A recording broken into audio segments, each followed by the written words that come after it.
Hello and welcome to the Transfers podcast, powered by FootballTransfers.com, where we bring you news, insight and analysis on the most important of the least important things, football. I'm Ronan Murphy and I'm joined this week by Mohammed Butt, who's the defender of people and the knower of all, I think I introduced him as, but he's also a content creator and a freelance football writer. I mean, I prefer the first one, to be honest. Knower of all. I mean, I like that. That's good. But thank you. Welcome. Happy to have you. Happy to be here. Well, we're happy to have each other this week. We might have a nice cuddle afterwards, after we count through the top five and bottom five best and worst Barcelona transfers of all time. That's what you're here to talk about, Mo. Looking forward to it. I mean, listen, I could talk this. So I had to cut it down. I made a list. I was like, okay, I'm making a list. I made a list of 10 of each, and I was like, okay, cut it down. And I was like, I've got this, especially, actually, to be honest, I made a list of 15 for the bad ones. Because let me tell you something, buddy. Barcelona made some bad transfers in the last. It's funny because you look at it. I think this is this century, right? Because I want to go back to Cruyff and Rivaldo. That's too long ago, right? This literally a lifetime ago. Kept it to this century, but in the last 10 years, the amount of bad transfers Barcelona made, genuinely incredible. In fact, in the first 5 years of the century, or 2000, basically Barcelona had been a sensible, vaguely well-run football club for 5 out of the last 25 years. And it's just like, other than that, it's just absolute mess.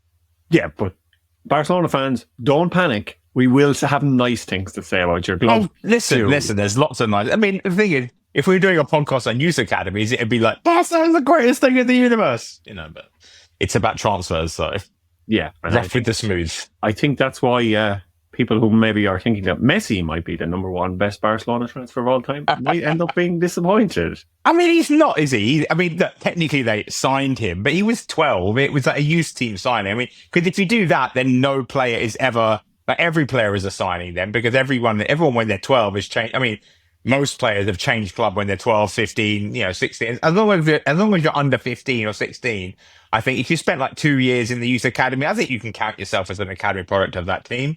I think once you get to be 16, 17, then it's a bit like, it becomes a bit dicier, a bit, I mean, you still count, I guess, but if you haven't played youth team football for the team, I don't think you can say I'm part, like Ronald Araujo, speaking of Barcelona, Ronald Araujo claims who said I'm part of La Masia, and he's not. He joined for Barcelona B, but he spent like half a season or whatever it was with the La Masia kids. And so he feels like he learned from them. And he's like, yeah, I feel part of La Masia. Like, yeah, but you aren't La Masia. You understand that, right? like you don't have, like when they all get together for pictures of La Masia graduates when they win stuff, like he used to stand there like, it's like, you're not there, bro. You're from Uruguay. You're from Boston River. Like, what are you doing? He's photoshopped himself into all the into the community photos. It's a cool club. You want to be in the cool kids club, right? Everyone else is. Yeah, I'm not sure I ever found out about that, but maybe now it's time. Maybe now it's time to join. So so the rules are basically you had to be a senior player. Barcelona had to spend some money on you. So that's kind of where we're getting in our top transfers of all time. So for the top 5 best Barcelona transfers of all time, we have 6. Well, yes, we have 6 because I don't want to discuss number 5. He's a terrible human being, but he is, objectively speaking, the 5th best transfer Barcelona made this century, down to Dani Alves. I don't want to talk more about him, and I think everyone knows why I don't want to talk about him. He's served his time, but look, we don't need to eulogize how good he was. We know how good he was. That's the end of discussion. So we'll start with number 6, and that's even Rakitic. He's one of the more underrated. It's weird because he's definitely one of the more underrated players, but at the same time, his like the last year or two was really bad. Like he really got really bad towards the end. Like if you watch his display at Liverpool when they played at Anfield, the famous 4-0 defeat, he was diabolically bad. But everything leading up to that was incredible. And the successes Barcelona had under Luis Enrique only really were possible because of Rakitic. So to mention Dani Alves, it's actually linked to Messi and Dani Alves on the right flank is defensively, how should we say it? Non-existent. Weak. It's kind of weak. Alves can handle his own one-on-one duels. He's not like a terrible defender, but he likes to go forward. He's often quite out of position. Messi obviously just doesn't defend, right? This famously just walks around when the team is defending. And so part of that was covered by another signing we'll deal with later, but the main bulk of defending the right flank and not letting Dani Alves just get swamped by anyone that was attacking was covered by Rakitic. And that was the big change. When Rakitic signed, it was 18 million euros he signed for in summer of 2020. No, sorry, summer of 2014. One of the best transfer windows Barcelona have had maybe ever. The only transfer window Antonio Zubizarreta got to be fully in charge of it. He was amazing. And then when things started to go wrong in the first half of the season, they sacked him as a result. This is how stupid this club is. The only window he got to be fully in charge of, he signed genuinely like a lot of the backbone of the team that won and dominated for the years. But anyway, Rakitic came in from Sevilla. He was incredible for Sevilla. He was really, really good. Won the Europa League. Dominated Real Madrid, for instance. He was just a really good player. Came in he was an attacking midfielder for Sevilla, number 10. Came into Barcelona, and immediately they were like, well, they gave him number 4. They gave him Fabregas as number 4, and they said, right, get ready to defend, son. And him being the prodigy that he is, the kind of hard worker he is, he did. He was basically, whenever Messi would go up and Dani Alves would go up, Rakitic would just hang back in that sort of half space pocket and just make sure that no one could just defend. Essentially, no one could bum rush the space behind. He was constantly there sweeping up. He replaced Xavi in the Barcelona team, which, if you look at it objectively, you're thinking, hang about, that doesn't make sense. He's not as good as Xavi. No, he's not as good as Xavi. Even in 2014, 2015, when Xavi was a declining force and couldn't really, was coming very much to the end of his career, he was still not as good as Xavi on the ball, as passing the ball, at dictating the tempo of a game. But Xavi could barely break into a jog at that point, let alone sprint for a full 90 minutes, let alone cover the kind of gaps. I mean, this is why Barcelona got hosed the year before. They didn't win anything because they had run out of legs in the midfield, essentially, and they were being asked to cover too much ground. So, but Rakitic came in and he plugged all those gaps. And he's a player that he just constantly gets overlooked. I mean, he scored in the Champions League final. He scored in the first goal in the 2014-15 Champions League final was even Rakitic. It's not Messi, Suarez, Neymar, Iniesta. It's Rakitic. He's the one that made the run into the box. Lovely little finish. What a way to kick off your first season and at the end of your first season. Yeah, but he's a player who's always been underrated, even for Croatia. He was the best player the best Croatian player in the 2018 World Cup final. Modric obviously got all the plaudits for that run, justifiably so. He was really good as they made their way to the final, and Pogba obviously was probably the best player at the tournament. But the best midfielder on the pitch in that game was Rakitic. So you were there watching the final shouting, Ballon d'Or, Ballon d'Or. Yeah, I was giving it the Rio, Ballon d'Or. No, it's such a perfect encapsulation of Rakitic, right? Yeah, he was the best player on the pitch in the World Cup final, and it's almost never talked about because A, he didn't win it, and B, like, there were more flashy players, and that just sums up Rakitic's Barcelona tenure in that there were more flashy players. There were better players. He was there to be a facilitator, to be a guy who, it sounds really demeaning to say he was a water cat. He was just a legs man, he was just a runner. But it was, you can think of him as kind of like Gattuso was in that Milan team, the great Milan team, where, you look at me that you don't need him. He's rubbish. Put a footballer in there instead. But without the effort and the energy he put into the games, nothing else works. It becomes completely top heavy and you get completely overrun. And frankly, he was a player of astounding quality as well. Like, there's a goal he saw against Real Madrid where he just beans it with his left foot from like 25 yards and it just rockets into the corner. He's a player of incredible gifts, incredible attacking gifts, defensive. He was really just genuinely a sensational footballer. He accepted a role. And for 18 million euros as well, remember. Now, I know transfer inflation is what it is, but even in 2014, 18 million euros was not a lot of money. It wasn't like a massive fee that they spent on him. But the value they got out of him, genuinely, he was unreal. He played 310 games for the club. And he won, Copa del Rey Liga 4 times, Copa del Rey 4 times, Champions League in 2015, obviously. He constantly got it done. He was always there, always reliable, very rarely injured. Just a physical worker. And it's a cog, it's a part of the team. Well, part of one of the greatest Barcelona teams ever, the 2015-16, the 2014 to 2017, let's call it, Luis Enrique's side, right? The MSN side. And he was one of the key parts that made it work. Iniesta was aging, didn't matter because Rakitic was there being the legs. Busquets was fine. Busquets was in his peak. But, him and Busquets together were like this sort of defensive hub of the team, ahead of the defense, and protected Dani Alves, protected Lionel Messi. what more can you say, really? Completely and utterly underrated, even though it did get really bad at the end. Like his last season and a half was really rough. But then that's the way it often goes at Barcelona. You rarely hear of a Barca player who managed to leave on a high. Yeah, and he's underappreciated and ultra reliable, a bit like Duncan probably feels about me when I have to be called in to host the podcast. Yeah, I'm sure. That's the kind of role he is. He's the podcast host of football. No one thinks, oh, this guy's great, but like he's just there. He's making it happen.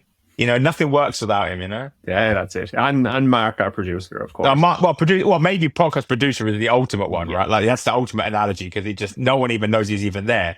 But without him, I mean. Do you know how to run this thing? I don't know how to run this thing. I don't know. I'm surprised I haven't turned it off accidentally by now. Is this thing on? Oh, shout out Pedri, by the way. That's the one modern signing. Obviously, a lot of people have been hoping to hear modern players. It's too soon to judge basically all of the modern signings about how good they're going to be. Ronald Araujo potentially could be. He can do anything defensively. It's just the man, bless his heart, is just a terrible passer of the ball, and he can't get the grips of the offside trap. Because he's always, big, strong, fast defender. He says, trust, I'm going to run with this guy. I'll tackle him. But no, keep the line. And then Pedri, obviously, just a genius. Pedri is the one you think, okay, injury permitting, he's probably going to make it onto this list. Because you know how much they signed Pedri for, guys? 5 million euros. 5 million euros at a 17-year-old. And, I mean, we also remember that debut season. They played him 72 times, Spain and Barcelona. Overdid him. And it looked like maybe they'd broken him.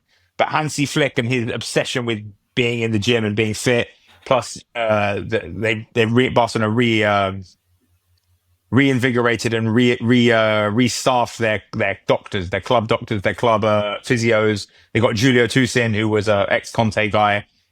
So they actually committed to physical training and proper work there, and it's paid dividends for Pedri. He's been fit all season, probably been the best midfielder in the world this season.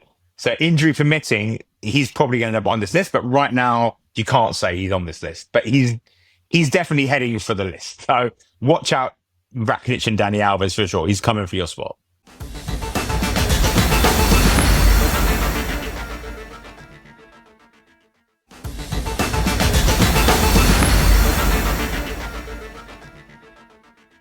Yeah, maybe if Pedri comes in, we can make it a top 5 again, and we can get rid of Dani Alves as number 5. That would be nice. As we mentioned earlier, Dani Alves is number 5.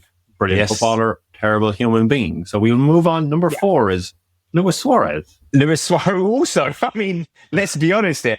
But, he had his dices. But the one thing I'll offer in defense of Luis Suarez, not the instant produce ever, that's indefensible, but the other stuff, the biting, the aggression, a lot of it stopped when he joined Barcelona. Part of the reason when Barcelona signed him for 82 million euros, in 2014, same summer they signed Rakitic.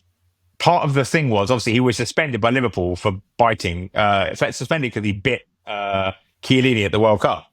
And when Barca signed him, the deal was he had to go to therapy, and genuinely go to therapy, and so he did, and. He sounds such a dumb bit. Like, he didn't bite anyone ever again. like he hasn't bitten anyone since. It's like Dog the Bounty Hunter has come in and trained him not to bite people. It's basically, it does seem, it sounds stupid, and the other thing you have to understand is Suarez's story. The racism incident aside, which is like the thing you can't really sort of reconcile or get around. The racial incident, although I do believe him and Producer ever have buried the hatchet now. I don't know.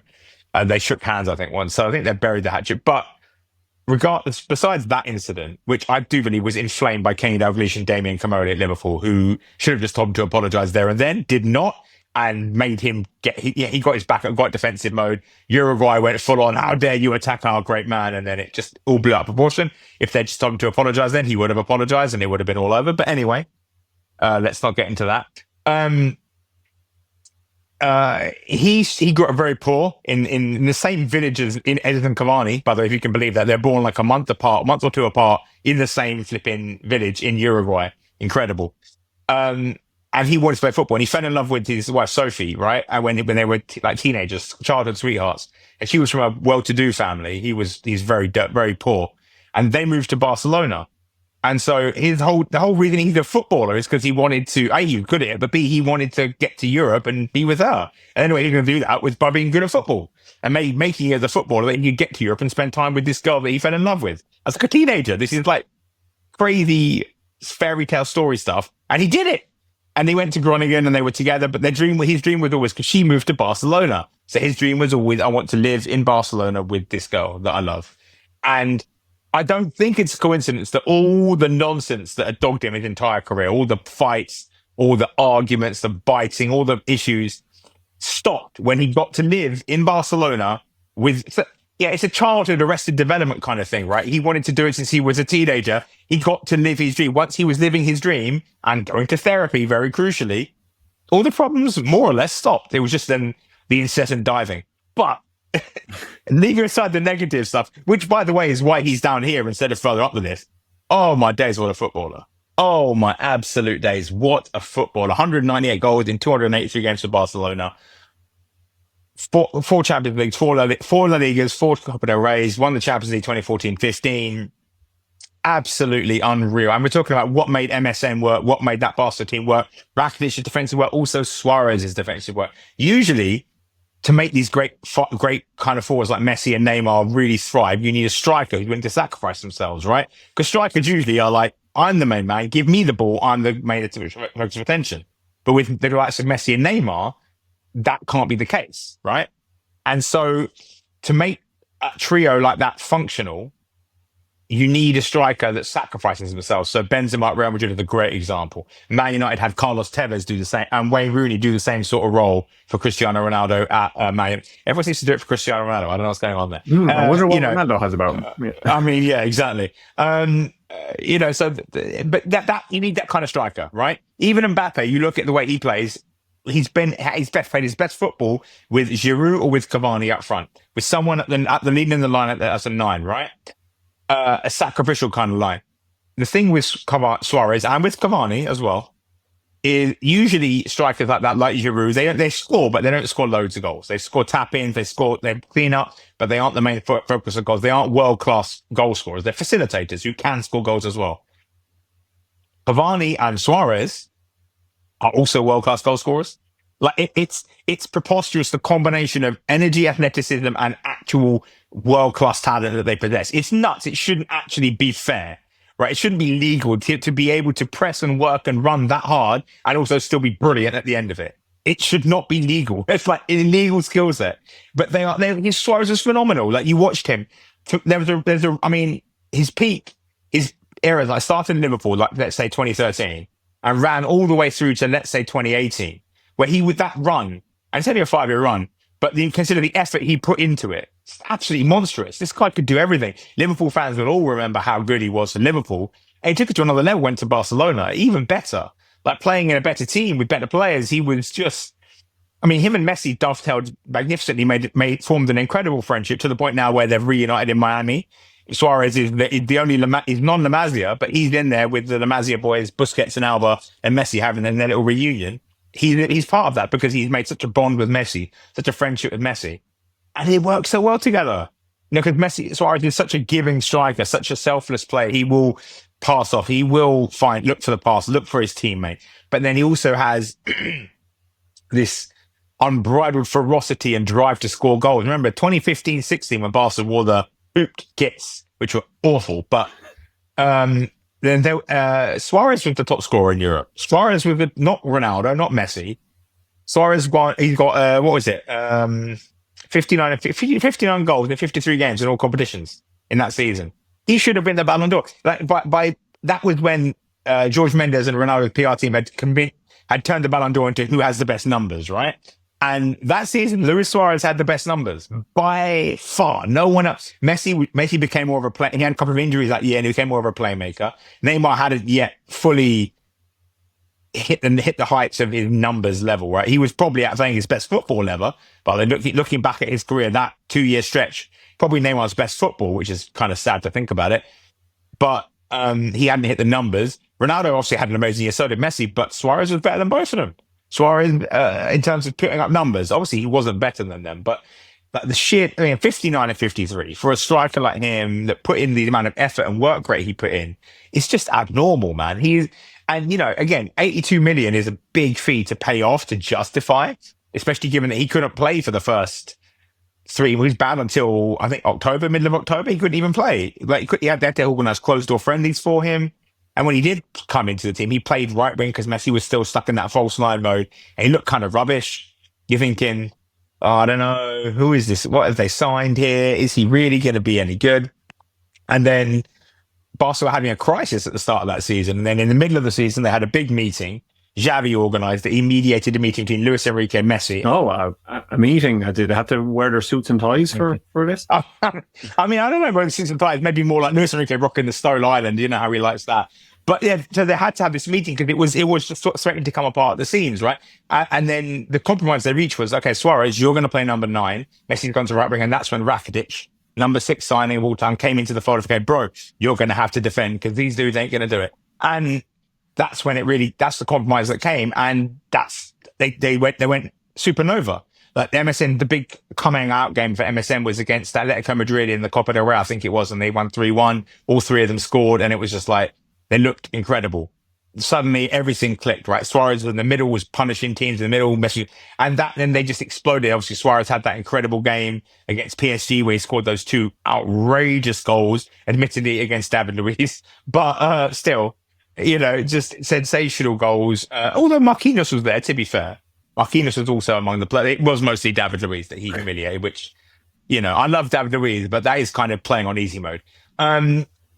And yeah, he just took off from there. They won the treble. Obviously, he scored in the Champions League final, pouncing on the save from Buffon, which didn't, saving Messi's shot, palmed out to Suarez. And he just went from there. 15-16, sensational. 16-17, also sensational. But what was interesting is that MSN were a phenomenal attacking unit. Everyone knows this. And when you say Suarez I say Suarez is the most important member of MSN. And people will sort of look at you like, how is that possible? He's not as good as Neymar. He certainly isn't as good as Messi. And that's true. He's not. But you have to think about what the word important means. The MVP, he was the most valuable part of MSN because it wasn't the best. But without him, it doesn't work. And I'll tell you a great example of how it doesn't work and how to play at the top level. Because it didn't work at PSG without him. There you go. You put Mbappe in there. Didn't work, right? Mbappe is easily but he's a better footballer than Suarez. Didn't work. Why? But even then, that's a different midfield. PSG are kind of a loser club, although not lately, but let's see. But the way I give it is this. So when Messi and Neymar, when Suarez signed, he was banned from international football for, I think it was a year, or was it over a year? I can't remember exactly. It was until basically March of 2016. He was banned from international football. They couldn't play. He didn't go away. Didn't go to Uruguay. International breaks, he would stay at Barcelona and train with Luis Enrique and whatever, and the young players. And MSN were brilliant as a result, right? MSN, they won the Champions League. They looked like they were going to win it the next year as well, all conquering. They got eliminated in the quarterfinals of the 2016 Champions League by Atletico Madrid, right? What happened the week before that game against Atletico Madrid? There was the international break, the March international break. That was the first international break that Luis Suarez made the transatlantic trips along with Messi and Neymar. Because that was the first weekend he could play international football again. And just the fact of him not being able to save his legs for 2 weeks and just dropping off his pressing just a little bit, understandably, not intentionally, but just because he was more tired because he'd made these trips. Suddenly, MSN didn't win the Champions League that year. They didn't win the Champions League the next year. They got absolutely smacked out of there by Juventus, right? And against PSG, and everyone goes on the remontada, this big 6-1 remontada, and it was amazing and great. But they had to lose 4-0 in the first place to make that possible, right? And they played Juventus the next round. They lost 3-0 in the first leg, and Suarez, by the way, 0-0, missed the sitter. He should have scored it. If he scored it, they'd probably go on and take control of the game and maybe even win it. Right, but he misses it. I think Iniesta missed one as well. So, and the other funky stat about Luis Suarez is for Barcelona, the last time he scored away from home in the Champions League was in September 2015. It scored a header against Roma. Hilariously enough, set up by Ian Rakitic. It all connects, you see. In a 1-1 draw And that was the last time he scored away from home in the Champions League. He scored it, obviously, after the Champions League at home, in home games, famously against Liverpool, obviously, is one of them, but never away from home. Again, and because the March international break, going away international football, transatlantic trips for a player who plays such a physical style of football, like, it takes a toll on you. And now that, Suarez has come out in recent interviews saying that, now into Miami, he has to take painkillers just to walk around in the morning. He always said he needs a painkiller to move his legs of that, his ligaments of that shot. And he's not even 40? Like, it's, this is the player who sacrificed his entire body, for football since he was like 15. So, look, I don't want kids, don't do this, but oh my God, what a player he was because of that sacrifice. What a player he was. Like, just mesmeric and miraculous. And his wife was obviously happy because they were together. I mean, yeah, it's a happy, genuinely, apart from the racism, it's like a Disney story. It's genuine. Apart from that incident with Everett, it's like a fairy tale story of this poor kid meets a rich girl, falls in love, they separated, has to fight to be with her, can't control his anger and temper, finally gets to be with her and everything is fine and they have great success and happiness. And, Barcelona let him go in 2020 thinking, and then they told him, yeah, you're finished. We're going to let you go. And they let him go to Atletico Madrid because they thought he's finished. And then out of sheer spite, he powered on Atletico Madrid to win a league title. I'm not even joking. Watch the season. He's completely cooked, but he holds it together for like 7 months and has an incredible run of goal scoring. And Atletico Madrid build an unassailable lead and they win the title as a result. And he's like, yeah, screw you, Barcelona. Yeah, he's incredible player. Yeah, getting one over on your rivals is always been a big kind of tradition in Spanish football. And our next one was Barcelona getting one over on Real Madrid in a way. Oh, yeah. Number 3 is the only striker I would ever say is better than Luis Suarez for Barcelona. Samuel Eto'o, one of the best strikers ever. Certainly one of the best strikers of the century for any team. Completely and utterly underrated for a variety of pretty obvious reasons. Let's just say if this dude was Italian or if he was Spanish, you'd never hear the end of him. Because I'm telling you right now, anyone that wins back-to-back trebles for 2 different teams playing 2 completely different styles of football, that's a historic achievement you can't even possibly fathom. To win 1 treble is enough.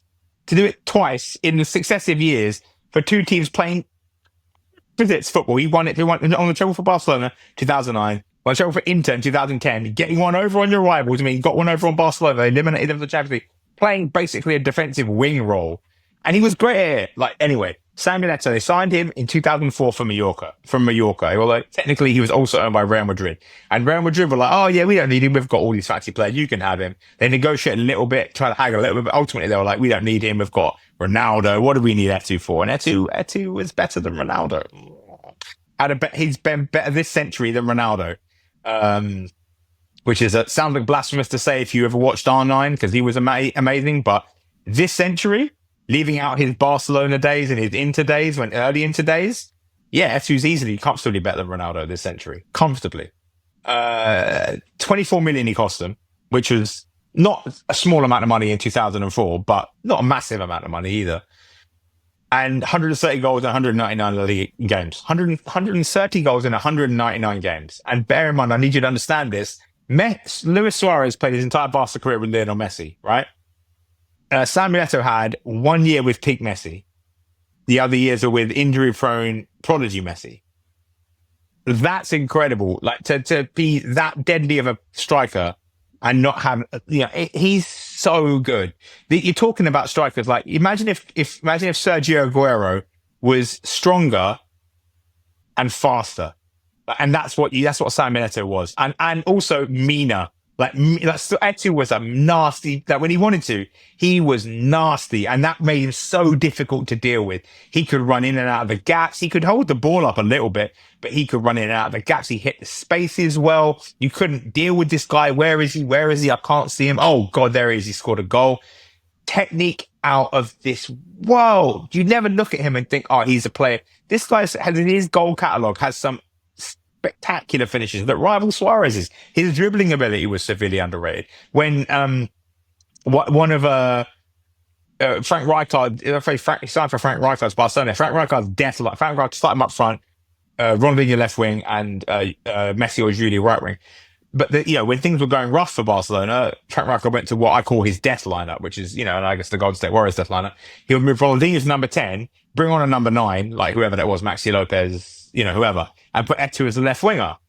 And Eto'o would then come in off the left wing and hit space. And Arsenal fans can tell you how painful Eto'o can be off the left wing, because they were winning a Champions League final until 85 minutes, and Eto'o was like, right, lads, let's have some fun. Payment off the left wing like a demon, exchange passes, got the Henrik Larsson slip pass and just netted it near post and put Barcelona back into the Champions League final. 2006. They won the Champions League final in 2006. Eto'o was amazing in the final. Eto'o also provoked Jens Lehmann's red card. Was that Judy? I can't remember. Anyway, and then, the part of the reason why the Frank Rijkaard era petered out was because Eto'o got injured. So remember, Frank Rijkaard came to Barcelona in 2003. And they didn't win the title that first season. They were really a mess of a club, and they fixed themselves. But they lacked the cutting edge to win the title. There's a famous quote from Cruyff where you can win the league with scoring 50 goals, but you need a great defender, and you can win the league with scoring 80 goals, and you need a great attacker. And there's a Barcelona documentary, Barcelona Inside Story, which is really, really good. I think it's a Channel 4 documentary, and Laporta says that quote, and he says, well, we don't have a great goal scorer and we don't have a great defense. And that was the problem they had in that first year. And then they will get onto how that first season saved itself, but they were missing something. And then they got Eto'o, the great goal scorer, and they won the league the next 2 years, and they won the Champions League, and they were the best team in the world not by far, because the Milan team at the time was really, really good as well. But those two were streets ahead of everyone else, maybe Chelsea as well. And, but then Barca didn't win the title 2 years in a row. The last Real Madrid team to retain the La Liga, by the way, was 2007, 2008. They retained it after 2006, 2007. Why didn't Barca win either of those leagues? Because Eto'o was injured. Eto'o picked a big injury in both seasons, and that took the cutting edge away from Barcelona. Without that cutting edge, they had a fading Ronaldinho, a rising Lionel Messi. Henry was there for the last season, but it was without Eto'o's cutting edge. It didn't work. But then Pep Guardiola comes in 2008 and says, right, I want you to get rid of Eto'o because he's a troublemaker. Deco and Ronaldinho because they're troublemakers, and they're also taking Messi out partying and leading him astray. Those two left. Eto'o was like, no, I'm going to stay. And he was like, no, I want you to go. I'm going to get Adebayo. He's just had an amazing season at Arsenal. He's going to be really, really good for me. He's physically big as well. At the time, Adebayo had come off an amazing season with Arsenal.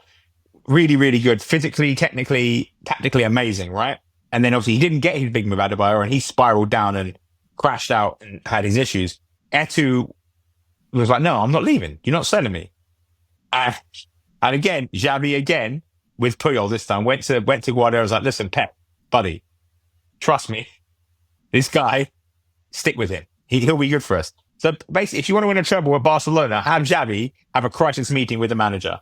That seems to be the solution, because he's done it twice and they've won 2 trebles as a result. Anyway, so yeah, Eto'o stayed, and Pep didn't like him because Eto'o didn't listen to Pep. Eto'o was a maverick. He would go off script and do what he wanted. Like it was game against Real Betis where they drew 2-2, I think, or they won 3-2. And the whole game, Pep say, Samuel, play on the left or play on the right, I think it was. Like, and she said, no, I'm staying in the middle. And it's like, no, please move on the right. He goes, no, I'm staying in the middle. And he scored 2 goals. And he would run to her and goes, I told you, celebrating with him. And Guardiola was like going kind of mad. Because I mean, now we will know what Guardiola's like. Like he's obsessive with, listen to me, please follow my instructions. And Eto'o was like, no, I'll do what I want, thanks. Like for the most part, he did eventually get into line once it became clear just how good Messi was actually becoming. But at first he fought it. He insisted on being on penalties, even though he was rubbish at penalties. So him and Messi had to alternate taking penalties that season. But he had an amazing year. He scored so many goals. He was a crucial part of that treble win. Without it, that didn't happen. Of course, famously in the Champions League final, in the first minute, he turns the Man Milic inside out, rips his spleen out through his backside, and then slaps it home past Evan van der Sar. Incredible goal out of almost nothing, and Barca have a lead. And they still haven't really found a striker as deadly as him. Like Lewandowski was really good, but Lewandowski's really, really good, but he's not a killer like Eto'o was. He didn't have that pace. Suarez obviously was amazing, but it's still there's something about Eto'o that was just, you can imagine him doing that for any team, playing in any style of football. He could play on the break, he could play. Whereas Suarez, I think, thrived particularly with the kind of football that Barcelona played, or even Brendan Rodgers' Liverpool, same sort of thing, played.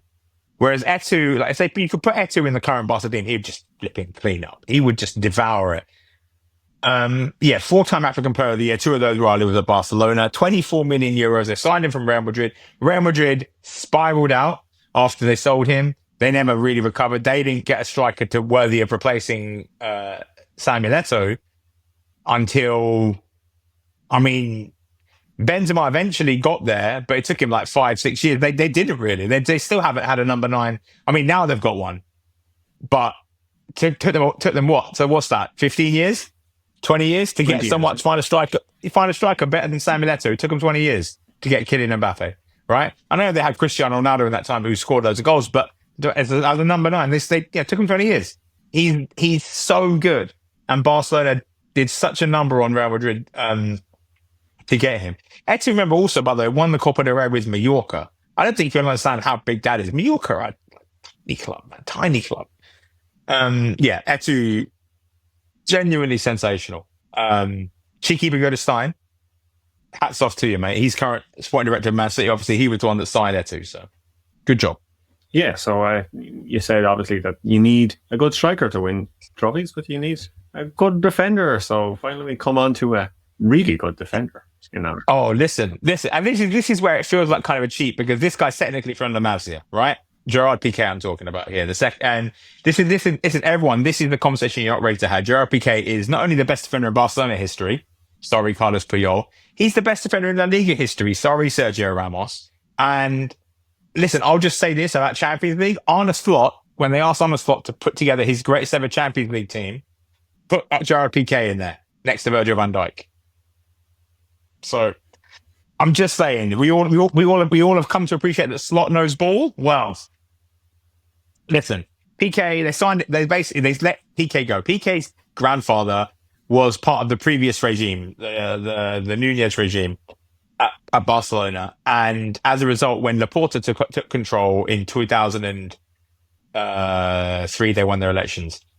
They were trying to purge the club of all that the negative influences of the old regime, and one of those was Piqué's the dude's grandson, Piqué, in the youth teams, who he was good at the time. He was a prospect, but he wasn't like looked upon like, yeah, this guy's definitely going to make it. There's famously an anecdote about Louis van Gaal going to his house when he was younger, where his grandfather says, "Look, this is my grandson. He's going to be in the team." And Louis van Gaal pushed him over and said, "He's not strong enough to be a centre back. Look at him. He fell over." Genuinely, Louis van Gaal pushing over teenagers. What a guy. And so apparently, yeah. So then no one viewed him as like an elite prospect, but he went to Man United and didn't really play that much at first. He was just kind of there. The most enduring memory of Piqué at Man United is him and Ronaldo looking really stupid together, making dumb faces, in training. But what he did at Man United was he learned. He learned under Carlos Queiroz, who was a very good defensive coach, Sir Alex Ferguson, the greatest manager of all time, and Rio Ferdinand and Nemanja Vidic. Now, we talk about finishing schools. I don't know if you're a centre back, I don't know if you could ask for a better finishing school, honestly, than those two. Cause it wasn't just one. Like, okay, you got Liverpool, you learn from Van Dijk. Okay, great. It was 2 of them, both different styles of defender. Van Dijk Vidic was a brutal Premier League defender, absolute brute of a man, dominant set pieces, really aggressive, but didn't handle dribblers too well. Rio Ferdinand, very quick, very smart, and handled dribblers, knew how to deal with tricky players. Like, what a masterclass. And he was obviously, he was improving every year. They sent him back on loan to Zaragoza in 2006-07. Actually played against Barcelona and scored, hilariously enough. But he was playing defensive midfield mostly for Barcelona, learning it from Gabi Milito, another great defender. He learned from these 3 defenders, right? And then he goes back to Man United and he starts to come into the team in 2007-08, and Man United win the Champions League famously. I think he scored twice in Champions League that season, once against Dinamo Kiev, once against Roma. And he was becoming the 3rd choice centre back, right? He got humiliated by Nicolas Sanelka once, by the way, when they played Bolton, which my cousin, who's a Bolton fan, never lets me hear the end of. I'm just like, yeah, fair enough. That did happen. He went for a header and Nelka just sort of span him and just scored. It was a very, very embarrassing. But anyway, so he was becoming like the third choice centre back, like the first one they turned to when Piqué or Riovic wasn't available. And then Fergie got wind of the fact that he wanted to go back to Barcelona and that he had been negotiating with Barcelona to leave or to try and come back with Laporta. Laporta was told by his mum, I think, it's time he came home, you know? And so Fergie, in his historical, legendary pettiness, was like, right, son, you're out. And dropped him from the matchday squads. He did, and then you watch the video of Man United celebrating winning the Champions League in 2008. Piqué's wearing a suit. He's with them wearing a suit because he's not part of the matchday squad because Fergie dropped him from it. He was like, right, I'm not playing you. You're trying to leave. Screw you, kid. And then, in the end, he did sell him for 5 million euros. They bought him for. Well, 5.9 million euros, or 5 million pounds. It works out at the time to about 5.96 million euros. They bought him back for. And at the time, they had Marquez, the Rafa Marquez, the ever underappreciated Rafa Marquez, and they had, who almost made this list, by the way. I think he would probably almost be like number 7, number 8. And Carlos Puyol. And so everyone was like, and they had Gabby Milito, although he was injury prone. And so everyone was like, is Piqué even going to play? And I made the prediction at the time. I was like, give this kid a season, he'll be in the first team. All right, I was wrong. It took him half a season, and he was in the first team. Part of that was Rafa Marquez couldn't stay fit, unfortunately, but he got in the first team, and he's 6'3". He's strong as heck, which is weird because he doesn't look like he's strong as heck. He's faster than he looks. He can't turn quickly. He's not a quick turner, but which is ironic considering he married Shakira. His hips do lie, but he can't turn his hips very quickly. But he's quick in a straight line. He can sprint, but he got done for pace a few times because he just can't turn his hips quick enough to, like the way Van Dijk just turns and he's gone. Piqué can't do that. So, but he's not like a electrically quick defender. And he got into the team. He broke into the team and he immediately made the team better because he's amazing on the ball. He's incredible on the ball. And he's physically so big, he can win aerial duels in the way that Marquez and Puyol had to really work to win aerial duels. Marquez, I think, was 5'10". Puyol was 5'11". I mean, Puyol played like 6'2" with his aerial ability, but he had to work to win aerial. Piqué was like, yeah, there you go. Headed it clear. It's done. No worries. And so he was sensational. And you look at Piqué, by the middle of that season, he was in the team. Famously, then when they beat Real Madrid 6-2 at Santiago Bernabeu, he scored the 6th goal and walked off celebrating. And it was clear right from there he was a crucial part of the defense. And I'll give you another funny little thing. So he won the Champions League. He's won the Champions League, I should say, 3 times. Gerard Piqué, right, for Barcelona. I mean, obviously he won it for Man United as well. In all 3 of the finals he's played for Barcelona, he's never played next to a centre back. He's won 2 trebles, 3 Champions Leagues, never played a Champions League final next to a centre back. So in the first Champions League final in 2009, Barca had a defensive crisis. So Puyol had to play right back because Dani Alves was suspended. Abidal was injured, so Silvinho had to play left back. And playing next to him, there was no Marquez was injured, so Yaya Touré played next to him. Now, admittedly, Yaya Touré is perhaps quite possibly got the greatest physical skill set in the history of football and could have been the best defender in the world if he really wanted to be. So this is not to say that Piqué had it easy. Piqué had it super hard. It was not super, super hard, but ultimately he was still playing as a defensive midfielder. Now, he made it work in part because of Piqué's organisation and the fact that he can organise a defence. He was like 21 or 23 at the time.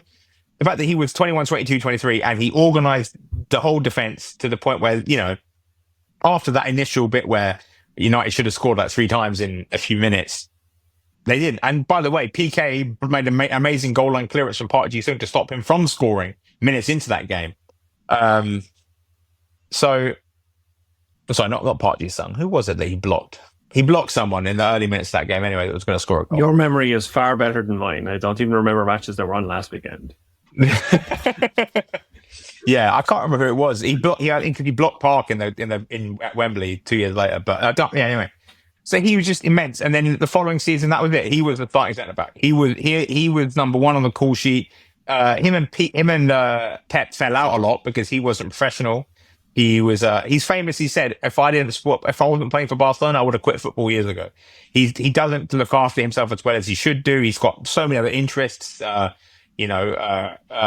companies. He's got his Kings League thing, Silicon Valley, 23-year-old barmaids. He's got plenty of other interests. And so, ruining his marriage to one of the most impressive singers and beautiful women in the world. I mean, this is how he's really not the smartest, brightest bulb in the shed. But anyway, how do you mess that up, buddy? I don't know. You hit the jackpot. Like I partly genuinely believes that part of the reason Spain won the World Cup is because Piqué could talk to Shakira. He said, I met her at the opening ceremony. I was filming the Waka Waka video before the 2010 World Cup. He's like, guys, we have to get to the final so I can talk to her again. Like, and genuinely, I think part of that is part of the motivation of why Spain was so good. It's like, we've got to get Piqué to talk to Shakira again. So and then he fumbled it. This episode is basically follow your love. If you find the woman, follow your heart. Love conquers all, mate. Listen, it's one of the worst lines Fisher knows ever written, but it's also one of the best lines. Love is the one thing we have that's capable of translating time and space.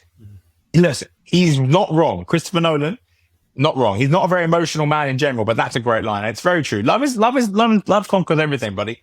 Love conquers everything. We know what we're clipping up for the short videos after this episode.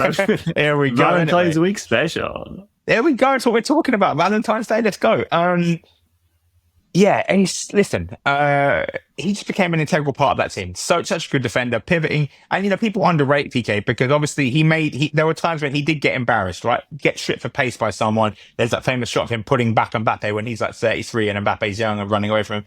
And he got done for pace a few times. Of course he did. And people humiliate him a few times. But again, I have to hesitate. I have to reiterate. This is this defender with slow turning hips and not the greatest straight line sprint speed.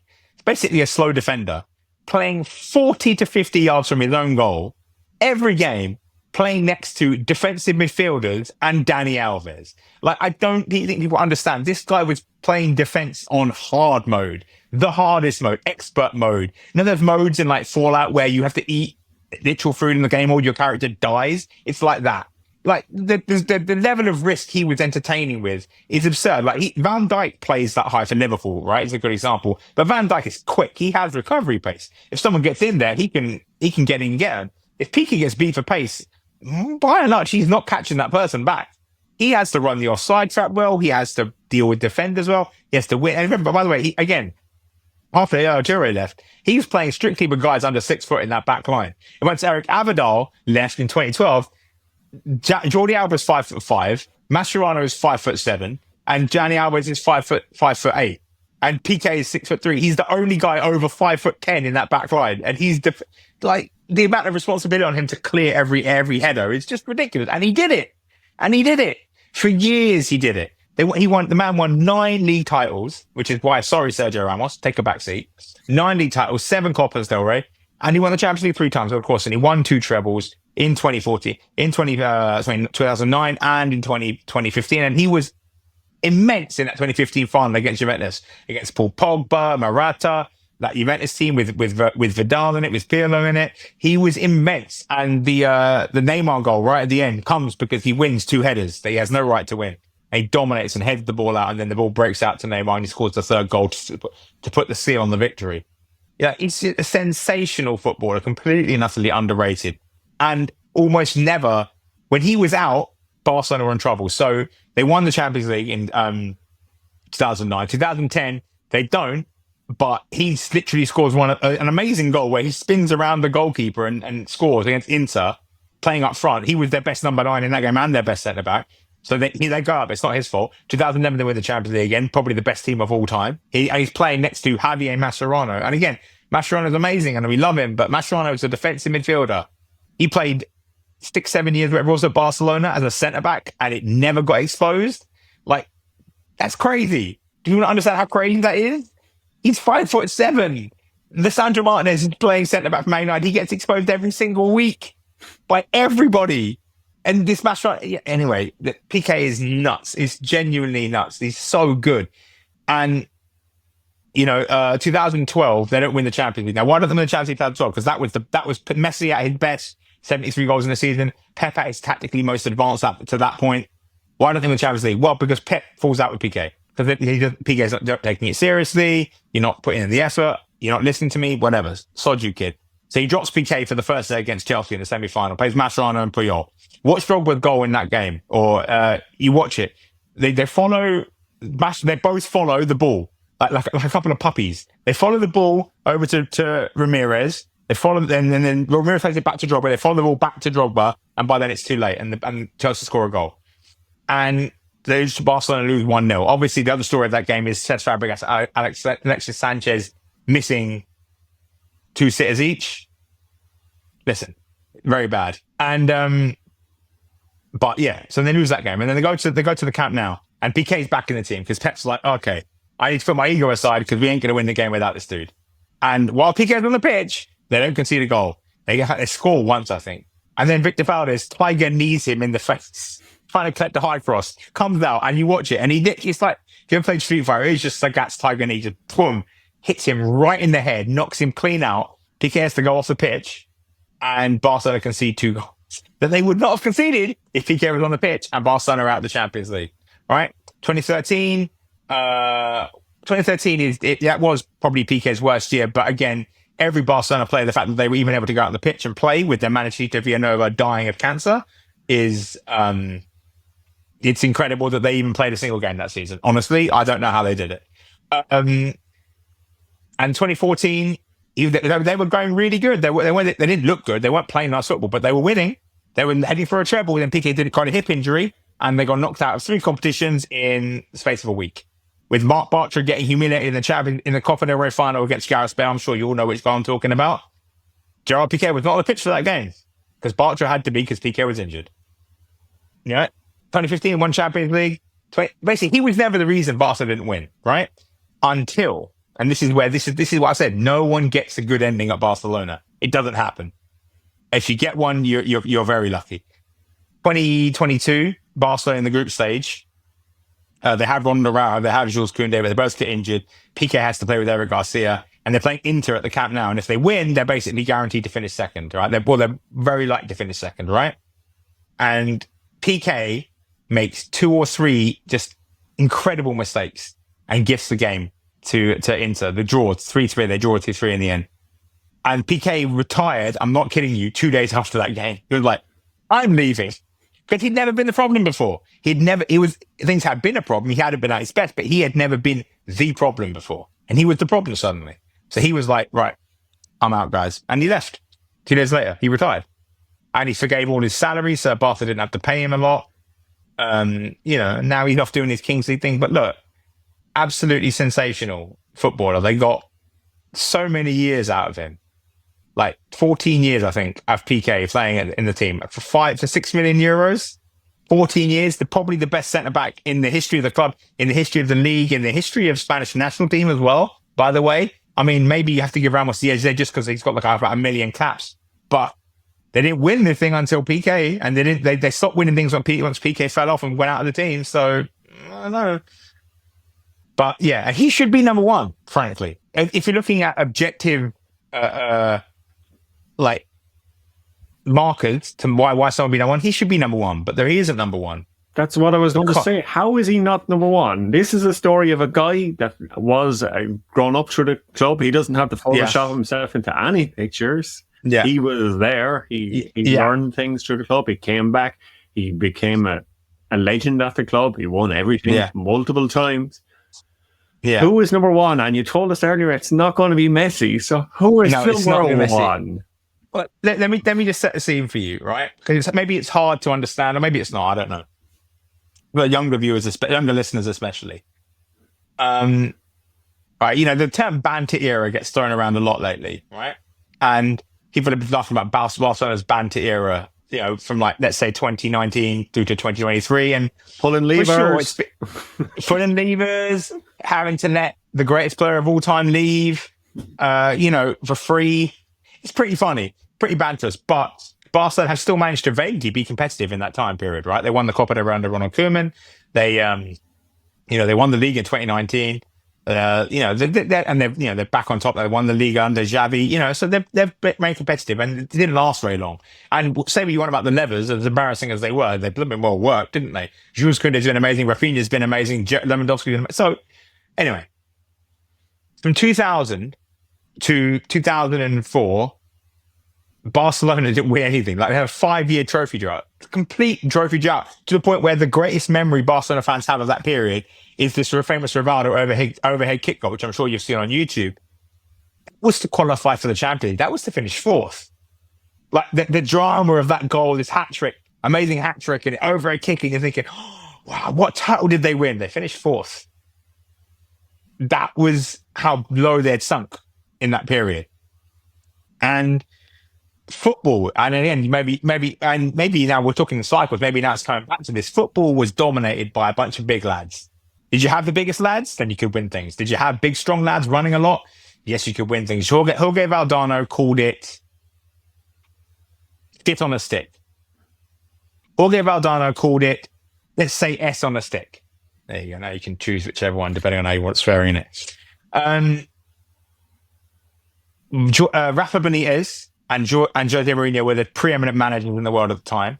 And their style of football was the preeminent style of football. And it was ugly. Oh, buddy. Like, Sir Alex Ferguson hadn't yet put together his next team. And even that Sir Alex Ferguson team, as much fun as it was in 2006-07, by 2007-08, Carlos Queiroz had got his dirty mitts on it. And it was a very good team. But it was still this sort of defense-first, powerhouse, juggernaut kind of team. And so how do you change a culture, not just of a club, but of an entire game, of an entire sport? Right? Obviously, Guardiola gets credited with a lot of doing it in 2008, which he did. He did change the entire way football was played from top to bottom across the world. But you can't just do that from zero. You need a base of something, right? You need an allure. You need your club to recruit players. You need your club to mean something, right? And Barcelona in 2003 didn't really mean anything. And the banter era was so bad. They had been marginally successful in the 90s, but nothing so groundbreakingly successful. And there was nothing, the club was a mess. And then Sandro Rossell, who is one of the worst presidents in Barcelona history, was VP at the time, so Joan Laporta, and he had connections with Nike. And he signed a little fella called Ronaldinho. And let me tell you, this dude was ugly. And he was weird. He played for PSG. And there's no way to explain this to you, especially if you weren't there to watch it. There has never been, and probably never will be, another footballer like Ronaldinho ever. Like, maybe Garrincha is the only comparable one from way back, but I didn't watch Garrincha, obviously, so I can't really say. But those YouTube highlight reels, the YouTube highlight clips of it, you can make anyone look good in a compilation, which is true. Ronaldinho was just a walking YouTube compilation. Like every game he would do 2 or 3 things that just looked ridiculous. Like, you think, how has he done that? Where's that come from? It was like watching pure creativity every single week. He joined Barcelona, and instantly he scored in his debut at like 1 a.m. in the morning against Sevilla. Just instantly, Barcelona are magic again. Like, their results didn't come until they signed Edgar Davids to hold down midfield. Shout out Edgar Davids. I see you, brother. But just turned the whole club around. Suddenly, Barcelona were a club people could believe in. Frank Rijkaard was a great manager. Don't get me wrong. It's not all of Ronaldinho. Rijkaard you have to give credit to. But Ronaldinho, 30 million euros they cost from PSG. 94 goals in 207 games. His numbers aren't great. 94 and 27, not 207, not that great. 2 La Ligas, 1 Champions League, 2 Super Copas. Nothing extensive. Not a patch on Piqué. Again, if we're talking about objectively, yeah, Piqué's obviously got the better resume, right? But sometimes you've got to feel it, and football is art. It's love. It's passion, right? The same way Eric Cantona does not have anything like the CV, the achievements, the results that Mohamed Salah does, that Roy Keane does, Thierry Henry does. But if you ask any 30 to 40-year-old, 30 to 50-year-old Man United fan, who is the best player of all time, a Man United player of all time, they will all say Eric Cantona. Every single one of them. Every single one of them. Because it's just, when you change a club, when you take a club that isn't something and you make it something, when you are the talismanic figure, the affection you generate and the love people have for you is different level. And Ronaldinho did that, and the impact reverberated down throughout the decades. Everything Guardiola did at Barcelona only happened because of Ronaldinho. Everything Luis Enrique did at Barcelona only happened because of Ronaldinho. To this day, we have Barcelona's legacy reverberating. Look, Lamine Yamal is amazing. Who's Lamine Yamal's hero? It's Neymar. Why did Neymar choose Barcelona over Real Madrid? In part because that Sandro Rosell partied with his dad, but in part also because of Ronaldinho. Because he grew up watching Ronaldinho, you know? And he also grew up watching Robinho. But another terrible human, by the way. Oh, my God. But Ronaldinho, not a terrible human. I mean, went to prison, but, for white-collar crime. And he was great in prison, won a football tournament. Look, Ronaldinho... it's impossible to explain him. This section doesn't even need to be long because it's like, look, if you weren't there, I'm very sorry because you missed something and I can't really explain why it was so important. Like it's like Oasis, right? If you were there, you understand what it means and you get it, right? If you weren't there, then you don't get it. And it's not to say that you are stupid or you're wrong for not getting it. You just weren't there. And it's impossible to transport this feeling because modern football could not have a Ronaldinho. This current football that exists now could not birth a Ronaldinho for multiple reasons. One is obviously football is so much more systemized with everyone trying to beat Guardiola and not actually knowing how to beat Guardiola. Yeah, and guitar bands don't sell records anymore. Well, yeah. Yeah. I mean, yeah. Like, it's not, exactly. The world has changed. And the other reason is because Brazil, obviously now just 18 years old. Yeah, go to Europe. Rodrigo and Vinny Jr. were signed when they were 16 years old, having not even played a game of senior football by Real Madrid because Real Madrid wanted to get the next Neymar. Neymar, which was a miracle in many ways, didn't leave for Europe until he was, 21? That was a miracle that Santos held on for as long as they did. Most Brazilians these days leave their clubs at like 18, 19, and they're still very good. But I'm telling you, look at João Gomez for Brighton. He's really good. I bet you João Pedro for Brighton or João Gomez for Wolves. I bet you if you left them in Brazil another 2-3 years, they'd be flipping amazing. Because you learn a sense of street football in Brazil. You learn a sense of how to express yourself with the Brazilian flair and creativity while still avoiding someone trying to kill you. Because Brazilian centre-backs don't play. Just to be also clear, it's like a soft league over there. It's very tough. It toughens them up and it makes them into something that you just can't replicate that when you bring them to Europe and you're a European them, European football is different to South American football, and that's part of why the Brazilian national team has been so terrible lately because they've lost the identity that they had.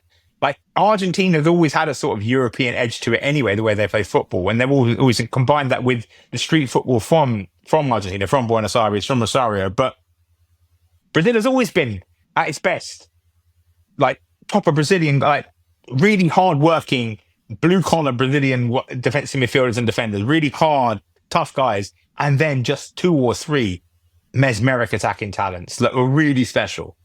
And they just don't have them like that anymore. Vinny is the closest thing.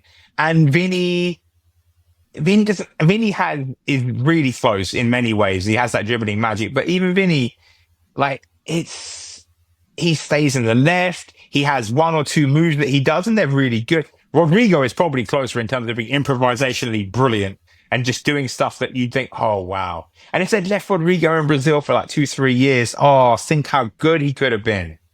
I mean, he's great anyway, as it is, but Brazil you need to get that magic back, And Ronaldinho had that magic. Go and watch him. Go and watch full game highlights, right? I'll tell you probably the one moment that I can tell you to watch that will really describe his utter genius. Is the 2006 Champions League semi-finals against Milan, AC Milan. Again, these are the 2 best teams in the world at the time, as I said earlier. Barcelona playing away in the San Siro. They're wearing this incredible luminous yellow kit. A kind of Nike, it's called Volt, I think they call it now. But it's brilliant, this kit. No sponsor on the shirt, by the way. Barcelona used to be cool, kids. Oh, let me tell you. And he gets the ball and he flicks it and he sort of juggles it. And he juggles it over 3-4 players. He recovers the loose ball with a sort of scorpion kick and then just sort of flicks it back over another guy's head and then juggles it over 3 of them, right? And you think, that's cool. And then you look at who he did it to. And it's Gattuso, Pirlo, and Nesta, and Maldini. And it's just 4 of the greatest players in the world. He just made them look like training cones. He's the greatest player because he changed Barcelona. Every single thing Barcelona have right now, they owe to this man. Making them fun again, making them relevant again. Barcelona's reputation as a beautiful football club that is still worth going to, even though they're a mess with dilemmas and all that. Ronaldinho. Greatest of all time. There we go. Number 1, the best. Ronaldinho, and I've seen it. I saw him live playing for Brazil against the Republic of Ireland in Dublin, and every kid that was going to, I'm not sure exactly what age I was, but I wasn't an adult. Every kid going to just had this anticipation that something could happen. It's like nothing you've ever seen before because it's pure imagination. It's pure creativity. It's not like the most efficient way to play football. Definitely not. It's not the most disciplined. He would never track back. He would this and that and this and that. He wasn't much of a trainer either. No. Well, no. That's the fun thing, actually. He was a trainer. That's the funny thing. I remember, and this is the thing. I didn't want to touch on how it all fell apart for him because I wanted to leave it on a positive, but it did all fall apart for only in the last 2 years, and everyone would be like, oh, and he had the headband, and, and he became more of a set piece guy, and he was really good at set pieces, free kicks. He's the one, by the way, who pioneered the whole pass it under the wall thing that Messi later did for the free kicks. He did that against Werder Bremen in the Champions League, and it was just like, huh? He did what? Excuse me? But anyway, why it all fell apart from Ronaldinho was, and the big thing was, oh, he's not fit. And he'd be like, look, I'm training hard, and he'd go into training and he'd work his socks off. Not so much, 6 or 7 when he was a light trainer, but 7 or 8. And there were videos of him training, and you think, why is he not still performing at his usual level? And it's because he didn't stop partying. Yeah, he loved the party. This is why he left the club, because he was taking Messi out and getting him drunk all the time. And it was like, okay, this guy can be the greatest of all time. You need to go so he can do that. And it's sad because obviously Messi did become the greatest of all time and is absolutely magic and everything. But Ronaldinho played with a kind of magics that you just couldn't constrain in a model like Guardiola's. You couldn't constrain it in any model. He was a gift. He was a gift to watch. And football has not seen his like since. And may never again. Unless you watch your local clubs and smaller leagues, but not in maybe not in the top clubs. Not at the elite level anymore. I think that time is done, sadly. Yeah. Maybe Piqué can get someone for the Kings League. Maybe.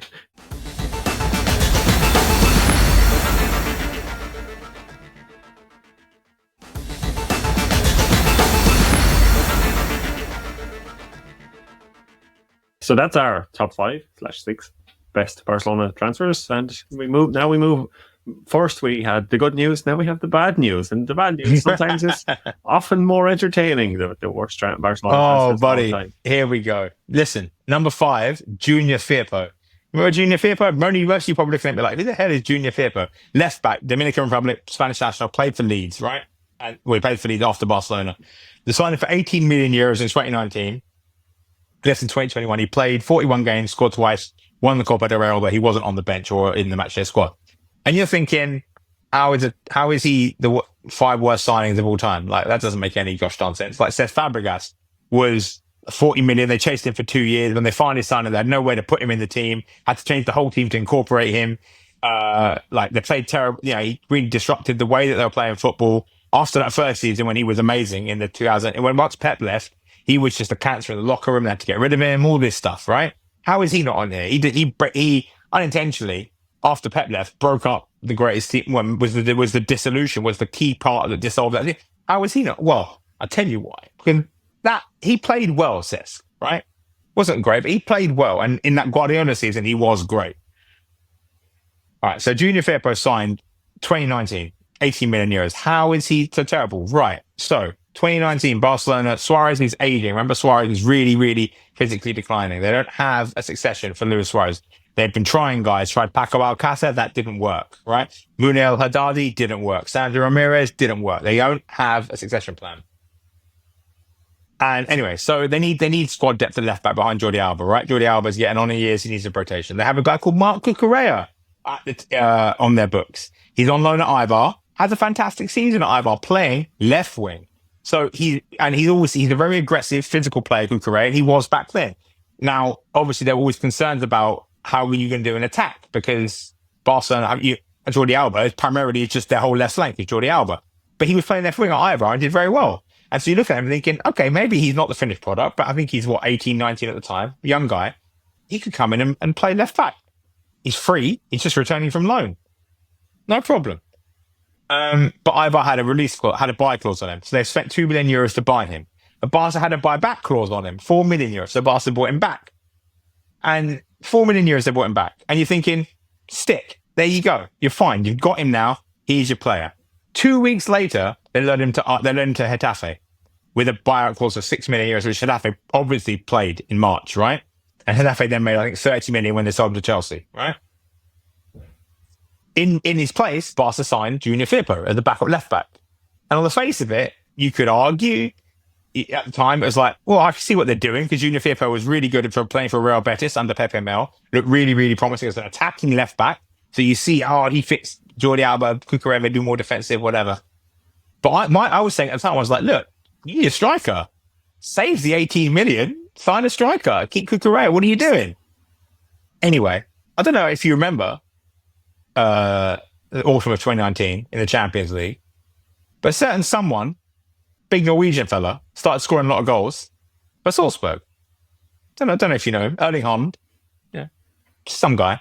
Looks really, really good. His agent, Mino Raiola, baits with Laporta. Hey, look at that. Barca need a striker, and there's this 18-year-old flipping scoring goals for fun in the Champions League, and his agent is mates with Laporta. Let's go. Oh, he's going to cost you 20 million in January. Oh, Barca just spent 18 million euros on Junior Firpo. They don't have any money. Oh, Barca can't contest the signing, and he goes to Dortmund for 20 million euros. And Barcelona didn't sign a striker worthy of the name until 2022, 23, when they signed Lewandowski. And even then, he's old and past it. Haaland is like, what's he? 89 goals and 88 Champions League games or something like that. No, 49 goals and 48 Champions League games. Yeah. Haaland, 49 goals and 48 Champions League games? And they could have signed it for 20 million euros in 2019. But they didn't. They couldn't have the money. They didn't have the cash flow because they had to sign Junior Firpo. They didn't need to sign Junior Firpo. They had Cucurella. He was right there. They had their backup left backs from La Masia. This is how bad the Bartomeu years were, by the way. They had their backup left back from La Masia. He was right there. They had him. Perfect, ideal backup. Spicy, aggressive. Maybe he wouldn't be the attacking output that Alba was, but he's a better defender and he could learn to be an attacking output. Marco Correa, by the way, had an assist in the European Championship final. Scored the game-winning assist for Mikel Oyarzabal in 2024. Had an amazing tournament playing left back. Defended really, really well. Barca could have had him. They had the succession plan for Jordi Alba right there. They could have got a succession plan for Luis Suarez, and they could have easily transitioned out of both of those two legends into both of these two legends. And look at them now. They obviously have the quality. But they let him go. And they signed Junior Firpo. So that's why Junior Firpo is number 5, because his signing blocked Barcelona from signing Erling Haaland for 20 million euros. Now, if they sign Erling Haaland, which I'm sure they'll probably try and do, it's going to cost what? 200 mil? 150 mil? Yeah, 150 million, which is a bit around what the next signing would have cost had he made all his add-ons on it. But I'm not sure I'm not sure he quite did. Listen, Ousmane Dembele is number 4, and he's playing very well for PSG right now at 27 years old, and good for him, I say, because at Barcelona, I don't even want to say he didn't do it on purpose. Maybe he did. I don't know. Well, no, because I say that because there are issues of him being unprofessional, like staying up all night playing PlayStation, rather than going to training, eating really bad. Yeah, well, yeah, eating junk food. Again, who doesn't do that? Basically, living his life like he's just a bloke instead of a professional footballer, which has contributed to his injuries. So basically, Ousmane Dembele played around 8,776 minutes for Barcelona, which is around 98 games. Right? For Barcelona, approximately. Ousmane Dembele missed through injury 9,180 minutes, which is about 102 games. He missed more time than he played for Barcelona because of injuries. And part of that was bad luck, but part of it was his own lack of professionalism. And you can tell part of it was like on him because he's gone to PSG where Luis Enrique has like been like, hey, excuse me, no, behave yourself, treat yourself right, look after yourself, not been injured. So part of it is on Barcelona for not being disciplined, but one was also on him for just not listening. And again, he didn't do it on purpose. Otherwise, he would probably be much higher up than this because this is the guy they signed to replace Neymar. In 2017, Barcelona sold Neymar against their will for 222 million euros to PSG, right? And they're thinking, okay, we need to sign. Actually, you know what? Thinking about it, I should have really put in number 3 because of what I'm about to say, which actually now that I'm thinking about it, I'm about to say it, is really much worse than it sounds. So in 2017, Barca sold Neymar for 220 million. They had 222 million euros in their pocket, right? And they needed to sign a replacement for Neymar. And Kylian Mbappe just had a monster season with Monaco, right? Look, for all the world, Mbappe and Dembele were the 2 young prospects in the world, the 2 best young prospects. They looked incredible, both of them. Dembele was a bit more raw than Mbappe, and he was more of a creator, whereas Mbappe was the goal scorer. Dembele at times played for Dortmund under Thomas Tuchel, and Mbappe was at Monaco. And Barca needed a left winger because Neymar left, and with the way that Suarez was declining in his mobility, they needed someone that could score goals. And really, they needed both of them because they needed someone to replace Suarez and someone to replace Neymar. But what they needed really most of all was a goal scorer. What they should have done, Barcelona, was go to, and they tried, they offered, they had an offer of 100 million euros, straight up 100 mil on the table for Mbappe to sign him. And the Barcelona board said no, because they were concerned he was too much of a goal scorer. He was too greedy, basically. They wanted someone to feed the ball to Suarez rather than someone to just take over and score the goals. Because, I mean, I can only assume is that they're clinically brain dead because Luis Suarez is such a giving striker, as we mentioned earlier. He would have been fine dropping deep and being a more facilitator and letting someone like Mbappe come in and score all the goals. And Mbappe was ready, but they picked Dembele over Mbappe. And by the way, they then still had 100 million left over, and they still didn't spend it on Mbappe. The Dembele cost them 105 million euros. And there was variables that could go up to 140 if he had paid that. But he didn't make the variables because he was always injured. But yeah, so they had 100 million left over, and we'll get to what they did with that 100 million later, because that's even worse than Dembele. And yeah, so he scored 40 times, 185 games, won La Liga 3 times, won 2 Copa del Rey, won 2 Super Copas. And the reason he's only 4th is because when he was fit, he was really good. People like to look back. People were critical of Dembele's time, but I said, he was a flop, this and that. And he was a flop, but not because of football. He was great when he played. He just never played because he was injured all the time. And, he scored some crucial goals in their title win in 2018-19. And obviously he came back and had that burst of fitness for Xavi in that first Xavi season when Barca signed Adama Traore on loan to solve their dribbling problems. And Adama Traore finally got to come home to Barcelona and thinking, okay, he's going to take his game to the next level because now he's him that dominates the ball the whole time. And he started off really, really got a great first month. And then it was when Dembele was like, okay, I'm just going to stay fit now. And Adama Traore was like, oh, so I guess I'm on the bench then. So his moment, Adama Traore's big redemption, a big moment got cut short because Dembele, who is infinitely a better player, decided to stay fit for the whole half of the season and was amazing. I think he got the most assists in La Liga in half a season. Like, sensational footballer. And Adama Traore just needed to complain more to the boss because the squeaky wheel gets the oil, as they say. I mean, he probably should have just whined a bit more. But yeah, Dembele, is so frustrating because you look at him when he's fit, he's just unreal. He's incredible. He can dribble off either foot. He can shoot off either foot. He can pass and cross off either foot. Equally well. Who can say that? No one in the world can say that. He's truly ambipedal. And big game player, bottle, not afraid. But he left on a free transfer in the end. No, not a free transfer. Sorry, he had a release clause in his contract or something, and PSG played it, and he went to PSG. And he didn't leave. He left on a free. What am I saying? He left on a free to PSG. And despite Xavi believing in him, and this is where I do have a bit of animosity, not much, because honestly most of it wasn't his fault, but I have a bit of animosity for him because it was Xavi believed in Dembele. Everyone at the club was like, look, we're going to sell him because he's leaving for free in the summer, we're going to sell him now. Xavi was like, no, I believe in the camp now was booing him, and Xavi was like, stop booing him, he's our player, he's going to play for, it's going to help us. He told the captain to back off. The captain backed off. And so Xavi protected him, believed in him. And Dembele just, second he had the chance, right, I'm off, mate. See you later. And then last year in the Champions League, when they were eliminating Barcelona, Xavi's Barcelona, he's laughing at Xavi, like in his face. And it's just like, that's not very nice. But yeah, disastrous transfer. Just for the sheer money involved, 105 million euros, and just injuries, man. Injuries. Yeah, so Dani, you said this one could be fourth and that one third. So maybe we'll make them joint number 3. So yeah. Well, maybe. So this is one where I'm more baffled than angry about this one. This is Antoine Griezmann. Antoine Griezmann joined from Atletico Madrid for 120 million euros, which is his release clause, in 2019.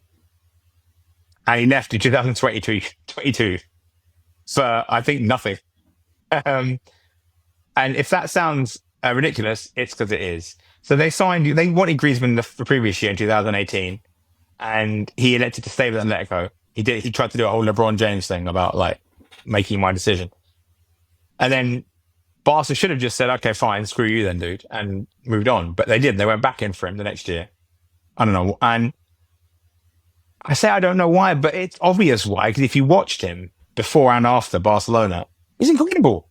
He's a world-class footballer. He can defend. He can score goals. He can create goals. He's got an incredible touch. You can play him as a 10 or as a striker or as a wide, and he'll do a job. He'll work his stocks off. He'll never catch him slacking for effort. Defends like a champ. Tracks back, links play, does everything. He's incredible. And you're thinking, okay, this guy's easily going to fit in with Barcelona. Him and Messi dovetailing should be incredible. He'll replace Suarez as a false line. Messi will play a false line. He'll play on the right, whatever. They'll work it out. Never worked it out. It's like Barcelona was too big for him, which doesn't make sense because he's been amazing in a World Cup final, which is literally the biggest game in the world. But it felt like Barca was too big for him. He didn't gel with Messi and Suarez. They had to play left wing first, which admittedly is not great for him. But even when Suarez left, he still had a season with Messi and still just didn't. Like, he wasn't terrible, but like, he just wasn't good. And they spent so much money, like 120 million euros, and his wages were, I think he had the second highest wage in the team after Messi. Astronomical amount of money he was earning. And he wasn't consistent, wasn't good. And what's really annoying, which is not his fault, I suppose, is that when Messi left the club, which was annoying and tragic, you're thinking, okay, finally Griezmann can step into the dominant role. Now there's no Messi, there's no one. It's going to be his team. He's going to run the show. And he played one good game as a winger, and then he left. Because the club had to get rid of him because his wages were so high, they had to shed salary so they could register their new signings. And so he's as much a victim of circumstance as anything, but it's just an awful transfer. 120 million euros on a player who, and I say it made sense to sign him, but it didn't make sense to sign him because Barca at the time needed either a number 9 or a number 11, a winger, right? He's neither a number 9 or a number 11. He's a number 10. He's the same as Messi. Signing him to play in the same team as Messi, unless you have some grand tactical idea about how to make it work with the pair of them, it's stupid. And they obviously didn't have a tactical idea because he played in left wing. I thought they were going to drop Suarez and play Messi as a false 9 again and have Griezmann on the right and then have someone else on the left. And then it makes sense because then you need 2 Messis to back the formation and you have 2 Messis. And it's just very strange. Very, very, very strange. I feel bad for him because he's not a bad footballer at all. But unlike Dembele was good when he was fit. But Griezmann was not even good when he was fit. He scored a few important goals on their way to their Copa del Rey win under Ronald Koeman, but no. I'm getting I'm not angry, I'm disappointed vibes about Antoine Griezmann. Yeah. Because it's not his fault. He didn't fit what the team needed at the time, and they didn't have an idea about how to use him. Yeah. Just this next guy though, buddy. You can't wait till you won't like me when I'm angry. Hulk vibes coming now. Listen, Philippe Coutinho is number 2. 160 million euros he cost them in January 2018. This flipping guy, right? So Barca wanted him. They earmarked him as their replacement for Iniesta. And if that sounds dumb, it's because it is. But at the time, it made sort of sense because the whole thing about Iniesta is he's essentially a winger or a number 10 playing as a central midfielder, which is what gives Barca such a matchup disadvantage, right? Because he can carry the ball like a winger. He dribbles like a winger. And he gives you such a matchup disadvantage, a mismatch in midfield. Defensive midfielders can't handle him because they can't handle someone who can carry the ball that well. He's ridiculous. So yeah, Coutinho can dribble, can carry the ball. He's like Iniesta. He's a winger, attacking midfielder. And unlike Iniesta, he's a really good goal scorer, a really good long shot on him, great goal scorer, right? Ironically, of course, for Iniesta, who scored maybe 2 of the biggest goals in Barcelona and Spanish national team history. Not a great goal scorer. But anyway, Coutinho, so you see the logic. And at the time, Klopp wasn't even experimenting with playing him in midfield, right? And so you're thinking, it'll be a tough adaptation. It won't be easy, but Iniesta's on the way out. It makes sense. It's a risk, but as long as he commits to it and as long as the club commit to it, it'll probably work because Busquets is a really good defensive midfielder. You get another defensive midfielder-ish kind of in there with Coutinho. It was Rakitic at the time. Rakitic we know is a good defender. Rakitic, Busquets, and Coutinho. I mean, that makes sense. That's a good midfield. That works, right? On paper. Football is not played on paper. Football's played on grass. Coutinho came, and for the first half of the season, Iniesta was still there. He played right wing, essentially. Right? Messi was false line or whatever. It was in a 4-4-2, whatever. He played wherever he got him where he's sitting, right? That sort of thing.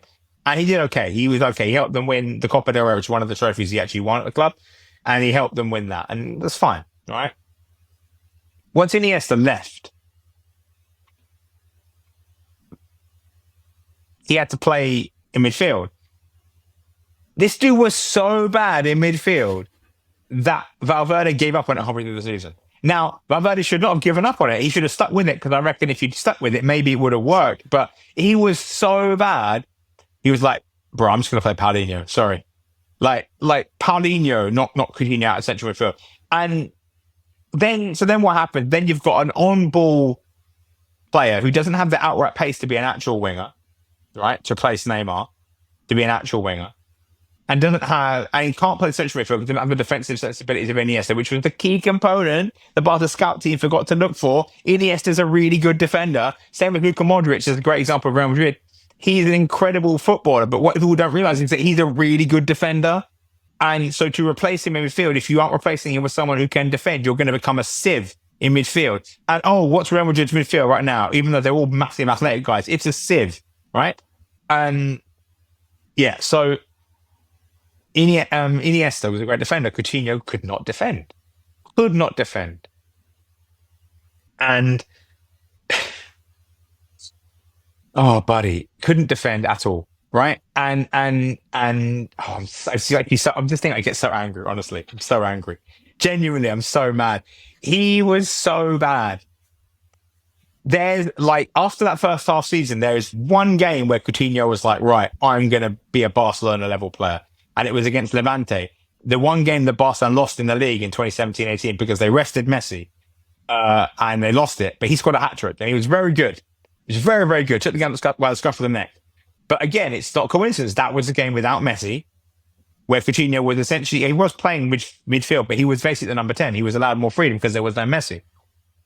And so, you had a player who just couldn't orient himself to playing with Messi, because he had to be on the ball all the time. Otherwise, he was basically useless. And he couldn't defend, so he couldn't even play central midfield. He didn't make runs off the ball. He missed a sitter in the 4-0 at Anfield, the 4-0 reverse at Anfield. Oh my God, I hate him so much. He's so bad. And the worst thing is then they sent him out on loan to Bayern Munich. He comes back with Bayern Munich and beats Barcelona 8-2. The only time he ever showed up in the Champions League was to score 2 goals on Duncan Castles' head in Lisbon, in the Champions League. That's the only time he ever showed up in Europe in that game against Barcelona. This is catastrophic. 160 million euros. And he won the Champions League that season.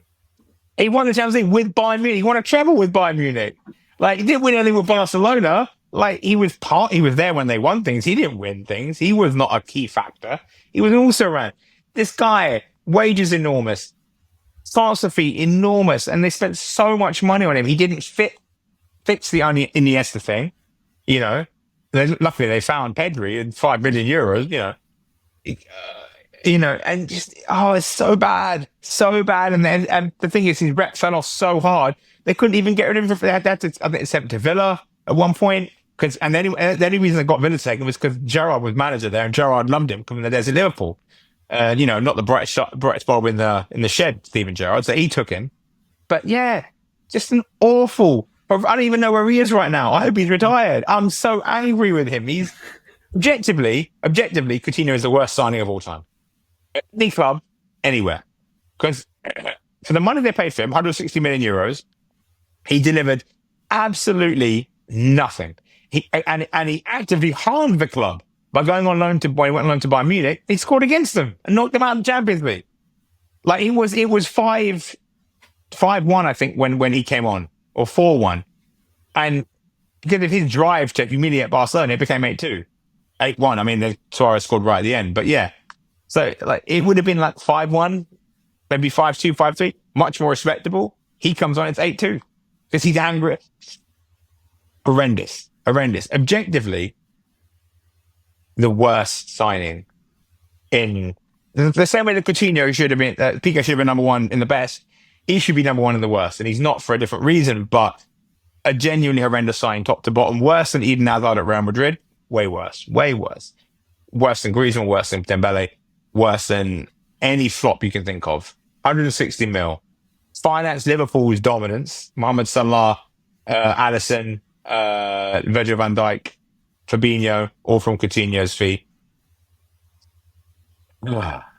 Mate. Yeah, so he's objectively the worst signing in history, yes, but not number one. I'm really enjoying how these lists that you make work. The logic just gets totally thrown out the window. Anger has replaced logic, and I'm really loving it. It's because sometimes you have to just go by your emotions. So with the good list, it was love, magic, and belief, and yeah, exactly. Ronaldinho gave you that. With this one, it's spite and hatred. So the worst signing of Barcelona history is Arda Turan, right? And you may be thinking, 34 million euros in 2015 they signed him, right? 15 goals in 55 games, won La Liga once, 2 Copa del Reys, and 1 Supercopa, right? Those are the facts. Not bad. Not bad. Not terrible. 34 mil, and he was okay. Why is he? Well, first off, Arda Turan was the first attempt to replace Iniesta with a winger, and should have worked because he was very good at Atletico Madrid in a similar kind of role, and a very fantastically gifted footballer who once threw a boot at a linesman, which is just incredible. Go look at that video if you can. Really, just quite something. So why is he the greatest of all time? So let me just give you some facts here. So they signed him in 2015, and he didn't play until January 2016 because Barca had a transfer ban. They had a transfer ban at the time because they had signed and registered under 18 players for their youth academies from abroad, from countries that you weren't allowed to do that from, right? Now, many clubs do this. Many clubs did this at the time, and they just, obviously, there's someone you obviously have to pay or some form you have to fill out, and it makes it all okay, even though technically it's illegal. And Barca just didn't do it because they were run by a bunch of idiots. But Josep Bartomeu, Sandro Rosso. And so Barca got nicked with a transfer ban. The players, by the way, the under his face they signed included Take Kubo, who's in that Real Sociedad, they're doing very well for himself, and one Andre Onana. They were both at Barcelona. They had to leave Barcelona because of the ban, but yeah, they were both there. Anyway, Arda Turan and Alex Vidal, who they also signed, were signed in the summer of 2015. Why is that so controversial? Why is it so bad? Well, summer of 2015. Let's wind the clock back. If you remember with the Luis Suarez section, we said that Barcelona had an emergency meeting at January 2015 to save their season because things were going wrong.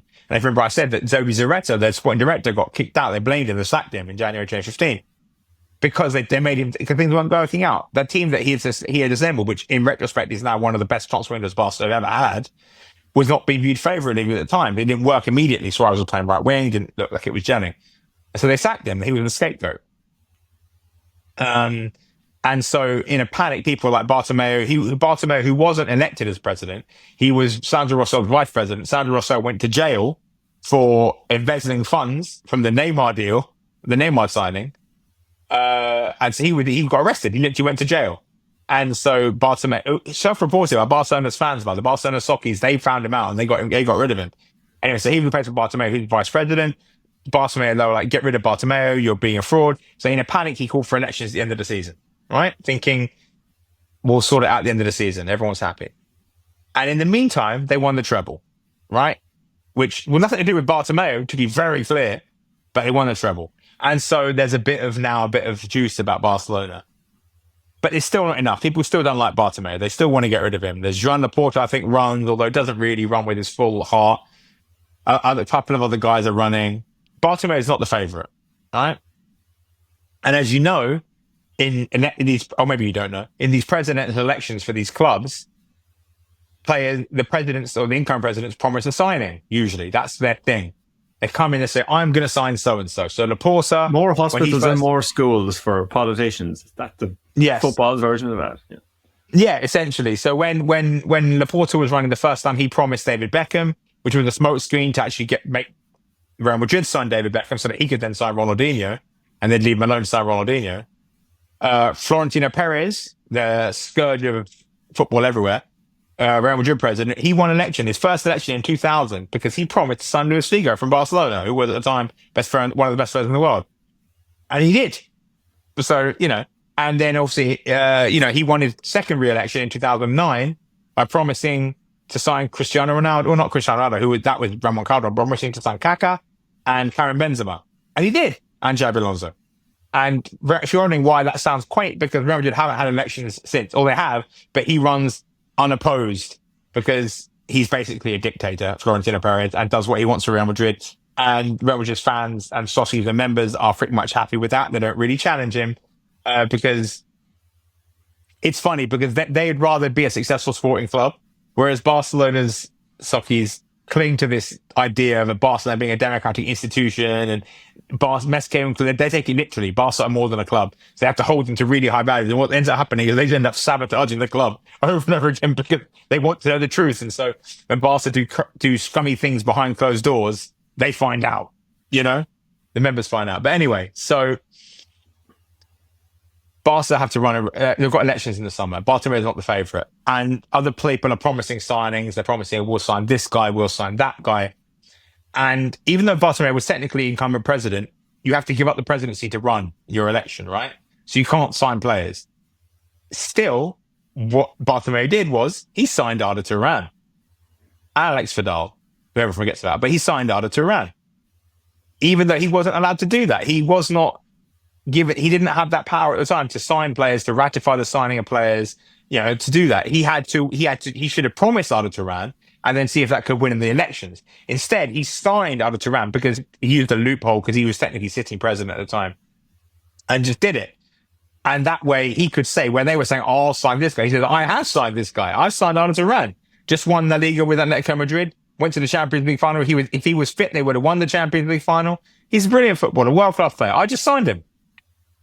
And that won him the election. He won the election because he signed a player. The others couldn't sign a player. He did. And if you're wondering why does that make Arda Turan the worst signing of all time? Well, Bartomeu winning the election is what led to Barcelona's financial ruin, or near financial ruin. Lionel Messi's constant unchecked contract going up and up and up. Everyone's contracts going up and up and up and up to the point where Barca were spending more on wages than they were earning from revenue, right? Like unsustainable wage jumps because Bartomeu just was a soft touch. He always said yes to the players. And the players, why wouldn't they say, hey, can I have some more, please? Why wouldn't you say more? I don't blame the players. Horrific mismanagement of the club. Sold the shirt, for low value, took out loan. The club had massive debts accrued against it as a result of his mismanagement. His results were so bad that when the Sockies members finally rallied to get him out of office in 2020, I want to say 2020, 2021, 2022, I can't remember. Anyway, they were so bad, the debt he left the club with was so bad that when you leave as outgoing president, one of the safeguards in place at Barcelona is that if you leave the club with any debt, when you leave the club as president, you have to then settle that debt. Any debt is there, you settle it. If it's not, it's on you. It's not on the club. So basically, it's designed so you can't saddle the club with debt, right? But so what he did was he went to Piqué, he went to Gerard Piqué, went to Clement Lenglet, went to Marc-Andre ter Stegen, went to Frankie de Jong, and he said, "Hey guys, this debt is going to screw me. Can we please renew your contracts and backload them all so that you're earning basically nothing this season, and that way the club's financial outgoings will be much less, and we won't be in the red when the financial year ends, and so I won't owe anyone any money. Is that cool?" And they all said yes. And if you want to know why Piqué and Messi fell out, it's because of that. Because he approached Messi as well. Messi said, "No, go to hell. It's your problem, mate. You deal with it." And they all said yes. And then that's why Barca have been trying to sell Frankie de Jong, by the way, for the last 2 years, because his wages jumped up, not because of money they didn't pay him, but because of money they said we'll pay you later, which basically meant instead of having consistently medium to high wage, his wages have gone insane now. He's earning insane wages for a defensive midfielder because it's just backloaded money that he was owed then. And that decision to top load those 4 contracts made them poison pill contracts and left Barcelona. And he left Barcelona in such a precarious financial state that, combined with the pandemic, Barcelona were basically on their knees. And if Messi had stayed, they would have gone bankrupt. Literally, they had no money. They had to let Messi leave. The greatest player in the history of the game of football had to leave the only club he'd ever played for professionally because they could not afford to keep him. Literally could not afford to keep him. Because of this freaking guy. Because Bartomeu was president, and Bartomeu was only president because of Arda Turan. Bartomeu nearly destroyed Barcelona. Like Joan Laporta, we all make fun of the levers, but Joan Laporta, Mateo Alemany, and Deco have frankly worked a series of miracles, and also capitalist shenanigans to essentially keep Barcelona from disappearing before our eyes. Because it's the liabilities they had, the debt they had, and that was accrued by these goofballs. It's massive, and not only have they've done such a great job. Not only did they restructure the debt, get rid of all these. That's why Griezmann had to leave. Why did Griezmann left? Because they couldn't afford to keep him because of the debts accrued from this flipping guy. You know, all 4 of these 5 signings have all been players that either started the situation or contributed to this massive financial black hole that Barcelona that forced Messi to leave and forced the club to go to this era of putting levers to try and remain financially competitive enough to stay competitive. Because Laporta believes, obviously, I think correctly, that if you fall out of contention for too long, you just forget. People will forget who you are, and you'll lose relevance. AC Milan are a great example of that. This, again, I've said it 3 times in the pod. They were one of the 2 best teams in the world in 2005. Are they even close to that now? Does anyone even care about them? No, because they fell off because they had financial problems, so they scaled back.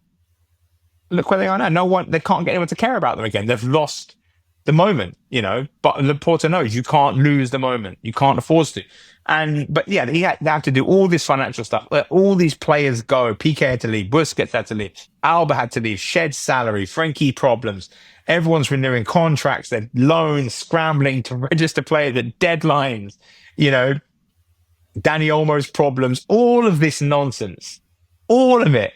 Because Bartomeu was president and ran the club into the ground. And Bartomeu is only president because Arda Turan signed for Barcelona. He is not through any fault of his own. He is the worst signing in the history of the club because his signing is that domino meme. But yeah, Arda Turan has one. My friend Abbas made a great meme with that. Arda Turan has 2 amazing seasons with Atletico Madrid, and the last domino is Barcelona are bankrupt. And it's like, and it sounds absurd to lead. It's a whole story in a house of cards and a series of dominoes, but it's absolutely correct. It's 110% correct. Arda Turan unintentionally almost destroyed Barcelona. So apologies to Arda Turan if you're listening or watching. We're not blaming you in whatsoever. It's not his fault. Yeah. It's not his fault. You're just the worst Barcelona signing of all time. Yeah, hard luck, pretty much. The entire Turan family. Apologies. Yeah. No, I love Arda Turan. He threw a boot at a linesman. He's okay with me. As a football, great footballer, but just Bartomeu, man, like really, I mean, so bad. All I'm saying is I'm glad that we don't have a number 0 on this list, because if you're to get any angrier, I think the people's ears might explode. Yeah. No, it's a good way of stopping it here. Well, thank you very much for your top 5 best and worst Barcelona signings. I hope our listeners were very entertained by this special edition of the Transfers Podcast. So we'll leave it there. So you've been listening to the Transfers Podcast, powered by FootballTransfers.com. If you like what you heard, please follow, share, and rate us. Your support helps us bring you more news, analysis, and insight. You can message us on Instagram, YouTube, and Facebook at Transfers Podcast. Our Twitter and Blue Sky address is at TransfersCast. I'm on Twitter and other places at SwearMNotPaul. I'm on Blue Sky at Ronan Murphy, surprisingly. Yeah. Mo, tell me your username. I think it's just... I'm Mohammed Butt, MUHAMMADBUTT on Twitter, or X, or whatever the hell it's called now. I am the same on Blue Sky. I am 97 passes on TikTok and YouTube Shorts. And I also post lovely TikToks for our lovely transfer, FootballTransfers.com on TikTok. Give it a follow. We post transfer rate, transfer health checks. We tell you how players are doing, players that moved. Yeah, if you like, I'll tell you, if you like what Mo has to say on this episode, he has more rage on a regular basis on TikTok. Oh, Arda Turan would have had a very bad health check. Oh my god. Coutinho's health check. Oh my days. Don't even get me started. Flatlining. These guys would have been flatlining. 10 thumbs down. 10 thumbs down. 10 thumbs down. Yeah. Our production, as always, by Mark Caulfield at Pro Podcast Production, and our music is by Mark Caulfield and David L. Stay safe, be well, and thank you for listening and watching. Bye bye. He did the transfer window. Ian McGarry, who left us and wasn't known for a couple of years. Duncan was low. Now he's back with a new show. It's called The Transfers. It's where everyone's gonna go. The transfers, the transfers, the transfers. Where everyone's gonna go. Where everyone's gonna go. The transfers, the transfers, the transfers. Where everyone's gonna go. Where everyone's gonna go. Where everyone's gonna go. Where everyone's gonna go. Where everyone's gonna go. Where everyone's gonna go.